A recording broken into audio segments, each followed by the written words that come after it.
Hi my dear friend, कैसे हैं आप लोग। चलिए आज हम ना इंग्लिश पढ़ने की छोटी शुरुआत करते। ओके, उसमें ना जो ए ब्लैंक्स है वो बीच में रहेगा वॉवेल्स और लास्ट में ना एन रहेगा। ठीक है, मतलब ए और एन वाले शब्द हम पढ़ रहे हैं, वर्ड्स पढ़ रहे हैं। ओके, मोस्ट ऑफ आप देखेंगे सब में ए एन लगा हुआ है। ओके, तो चलिए देखिए पढ़ते कैसे हैं। जैसे कि मैंने आपको बताया है कि मोस्ट है आपका प्रोनाउंसिएशन, उच्चारण, जैसे कि एफ। अब एफ का ना हिंदी में क्या बोलेंगे, एफ को कैसे पढ़ेंगे, एफ ए एन। तो एफ को जब आपको बोलने आएगा, एफ मीन्स फ।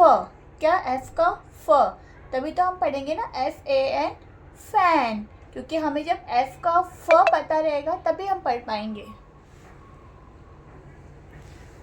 ठीक है, तो चलिए तो हम ना पढ़ते F A N fan, M A N man, C A N can, P A N pan, R A N ran, T A N tan, V A N van, B A N ban.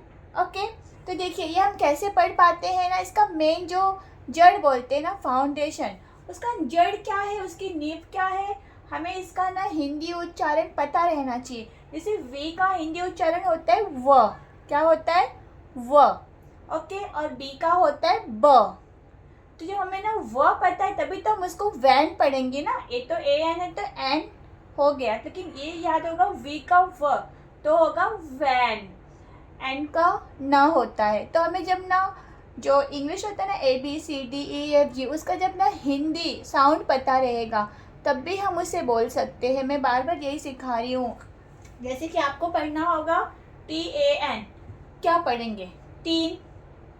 T का हिंदी उच्चारण क्या है, tin या ten, नहीं आएगा पढ़ने जब तक आपको वो हिंदी प्रोनाउंसिएशन नहीं आता। तो टी का जो हिंदी उच्चारण होता है, जो टी का हिंदी साउंड होता है, वो टी का है ट।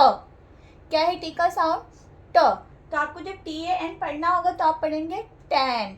ओके, सेम ऐसे ही पी ए एन पैन, तो पी का हिंदी साउंड प। मैं बार बार आपको सिखा रही हूँ, प्लीज़ साउंड पे ध्यान दीजिए। ठीक है, जैसे कि वी है, आना चाहिए, वी को क्या बोलते हैं व। एफ है फ, एम म, सी क या स, वो स्पेलिंग्स के हिसाब से। अभी तो ए लगा है तो मोस्ट ऑफ ए है तो क ही पढ़ते हैं। ओके, चलिए रिवीजन करते हैं। F A N fan, M A N man, C A N can, P A N pan, R A N ran, T A N tan, V A N van, B A N ban. Okay, bye.